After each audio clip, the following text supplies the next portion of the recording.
ఇప్పుడే జీ5 app download చేయండి. చూడండి మీ ఫేవరెట్ టీవీ షోస్ ఎప్పుడైనా ఎక్కడైనా. సో ఇంకేం సో విక్కీ, మీ అమ్మ వాళ్ళు చేసిన పనికి సోయ్ వచ్చేలా ఉంది. మ్యాజిక్ చేసే అర్థం అన్నారు కానీ వాళ్ళు అఖండ స్వాముల వారిని కలిసే ఇదంతా ప్లాన్ చేశారనుకుంటున్నాను పిన్ని. ఏది ఏమైనా వాళ్ళ ప్లాన్ సక్సెస్ అయింది. వదిన ఆత్మ కనిపించలేదు కదా? అద్దంలో కనిపించిన నేను దేవీపురం వెళ్ళినప్పుడు కట్టుకున్న చీరలోనే ఉన్నాను. అదే చీరతోనే నువ్వు ప్రమాదానికి గురై ఆస్పత్రి పాలయ్యావు నైని. అందుకే నీ రూపం అద్దంలో అలా కనిపించిందనుకుంటా. అవును. ఇంకేం, వదిన వల్లభులు జబ్బలు చర్చుకునుంటారు. సగం మంది నమ్మడం, మిగతా వాళ్ళు నమ్మకపోవడం వల్ల ఇది వెంటనే సమస్యగా మారకపోవచ్చు. అయినా మనం జాగ్రత్త పడాలి. మనం కష్టపడి నైని శరీరాన్ని ఇంటికి తీసుకొచ్చాం కానీ ఇప్పుడు కొత్త కష్టాల్ని చూడాల్సి వస్తుందనిపిస్తుంది. పిన్ని, ఇంట్లో నా దేహం ఉందన్న డౌట్ అయితే వాళ్ళకింకా రాలేదు. నేను నైనిని కాదని, త్రినేత్రినని వాళ్ళ నమ్మకాన్ని రుజువు చేసే పనిలో ఉన్నారు. వాళ్ళలా డైవర్ట్ అవడం మంచిదే వదిన. కానీ ఇప్పుడు అద్దంలో ఆత్మ కనిపించిందని వేరేలా ఆలోచిస్తే మనకి ప్రాబ్లం స్టార్ట్ అవుతుంది. ఒక పని చేస్తే, ఏంటి? ఆ రోజు కట్టుకున్న చీర మళ్ళీ కట్టుకుని ఇంట్లో తిరిగితే అప్పుడు నిజంగానే ఆత్మ అనుకుంటారు. పిన్ని ఆలోచన బాగానే ఉంది కానీ దాన్ని ఇప్పుడు అమలు చేయకూడదు. మనం తప్పించుకోలేని పరిస్థితుల్లోకి వెళ్తున్నాము అనిపించినప్పుడు ఆ చీర కట్టుకుని ఇంకో నాటకం ఆడొచ్చు. నువ్వు ఇంకెన్ని పాత్రలు వెయ్యాల్సి వస్తుందో నైని. కోమాల నుంచి బయటికి వస్తే తప్ప ఈ బాధలు పోయేలా లేవు. అది సరే అత్తయ్య, నెక్స్ట్ మా అమ్మ వాళ్ళు ఏం చేయాలనుకుంటున్నారు అది సరిగ్గా గెస్ చేయగలగాలి. ఏం చేస్తారంటావు విక్కీ? అద్దంలో చూసిన ఆత్మని పట్టుకోవాలని ఈసారి తెలివిగా పావులు కదుపుతారు. మీ అంచనా చాలా వరకు నిజమే విక్రాంత్ బాబు. మనం, ముఖ్యంగా నేను, ఆలోచనలో పడి ఉంటానని వాళ్ళకి తెలుసు. అందుకే సైలెంట్ అయిపోయారు. ఏం మాట్లాడలేదంటే చాలా లోతుగా ఆలోచిస్తున్నారని అర్థం నైని. అవును పిన్ని, నాకెందుకో కుడికన్ను అదురుతోంది. అయ్యో బాబోయ్, మంచిది కాదుగా మరి. అలా చెప్పి అప్సెట్ అయ్యేలా చేయకత్తయ్య. కష్టం వచ్చినప్పుడే మన బలం ఏంటో తెలుస్తుంది. మన బలం గాయత్రమ్మగారే విక్రాంత్ బాబు. తనే అండగా నిలబడాలి.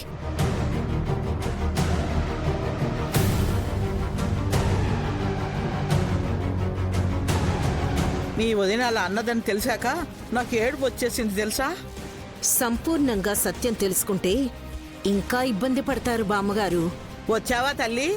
నీ కోడలు బతికే ఉంటే ప్రాణమే లేదని అలా ఎలా అంటావు?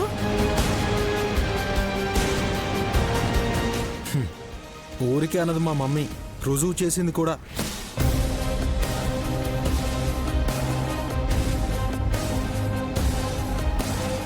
ఎప్పుడు బ్రో? నిన్న అద్దంలో నైని ఆత్మ చూశారు కదా విక్రాంత్. మళ్ళీ అదే మాట మాట్లాడతావేంటమ్మా? ఆవేశపడకండి బామ్మగారు. మేం చెప్తే మీకు నమ్మబుద్ధి కాదు గాని అఖండ స్వాముల వారు చెప్తే నమ్ముతారా?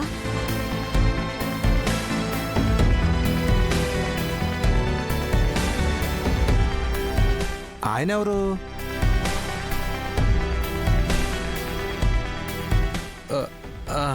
సారీ మమ్మీ, ఈ సీన్లో ఆయన ఉండాలన్న సంగతి నేను మర్చిపోయాను. టైం అవుతుంది, పిలవండి బావగారు. వచ్చారా? వెంట తీసుకొచ్చాము.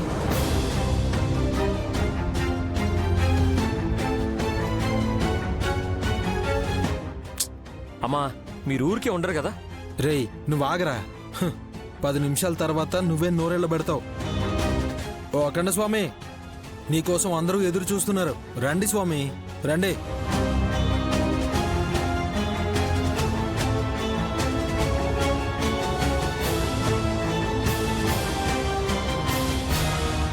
ఈయనెవరు ఇలా ఉన్నాడేంటి? ప్రపంచంలో నువ్వు ఒక్కడివే వింతగా ఉంటాననుకుంటున్నావేంట్రా? హే, అత్తయ్య, వీరెందుకొచ్చారు? నువ్వు నైనివి కాదంటే వీళ్ళెవరూ వినడం లేదు.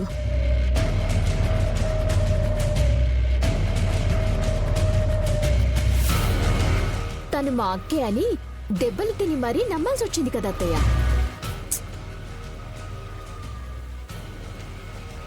పెద్దలుడు, మీరు రిస్క్ తీసుకోకండి అని చెప్పినా ఎందుకిలా చేస్తున్నారు? స్వామి, మీరు మాట్లాడండి.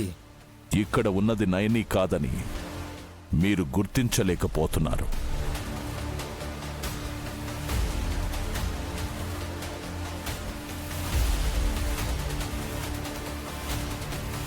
ఈ స్వామికి మహిమలు తెలిసినట్టున్నాయి. మా త్రినేత్రి అని గుర్తుపట్టేసినట్టున్నారు. స్వామి, ఇంతకుముందు ఈ మాట మేం కూడా అని ఆ తర్వాత తప్పుగా మాట్లాడామని బాధపడ్డాం కూడా. మా వదిన వల్లభ వీళ్ళిద్దరికీ ఇంకా నమ్మకం కుదరక మీ దగ్గరకొచ్చి మీ చేత అద్దం కొనిచ్చినట్టున్నారు. దాందేముంది అత్తయ్య? అరే, 200-300 పెడితే వచ్చేస్తుంది. అందులో కనిపించిన ఆత్మ ఎలా వస్తుందో దాని గురించి ఆలోచించండి అంటున్నాను.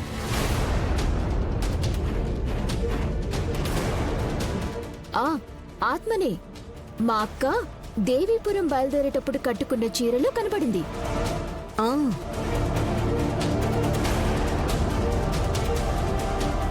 మీ అందరికీ ఆ చీర నచ్చింది కాబట్టి నేను అలా కనిపించుంటాను. కథలు చెప్పకు నైని. నువ్వు మోడర్న్ డ్రెస్ వేసుకుంటే బావుంటావని అనుకుంటాం. అప్పుడు జీన్స్ టీషర్ట్లో ఉన్నట్టు కనిపిస్తావా? Midi వేసుకునో frock వేసుకున్నట్టో కనిపిస్తావా? మా త్రినేత్రికి అలాంటి డ్రెస్సులు వేస్తే ఎలా ఉంటుందోనని ప్రయత్నించేవాళ్ళం, కానీ మా అత్త ఒప్పుకునేది కాదు. ఇప్పుడు ఆ త్రినేత్రి గురించి ఎందుకు మాట్లాడుతున్నారు? ఆ త్రినేత్రి అంటే ఎక్కడుంది తను? మా విశాల్ బావ గారినిచ్చి పెళ్లి చేసి మా అక్కకి సవతిగా ఈ ఇంట్లో ఉంటానని అన్నప్పుడు అలా ఎలా కుదురుతుందని చివాట్లు పెడితే ఫీల్ అయిపోయి ఇంట్లో నుంచి వెళ్లిపోయిందంట.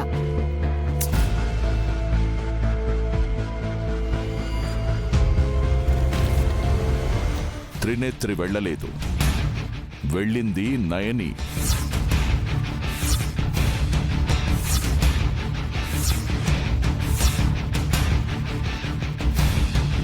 మేము ఆశ్చర్యానికి గురై మొహాలు చూసుకోవాలా? ఇలా మాట్లాడే వాళ్ళ మొహాలు కూడా చూడం. దయచేసి ముందు మీరు మా ఇంట్లో నుంచి వెళ్ళిపోతే మంచిది స్వామి.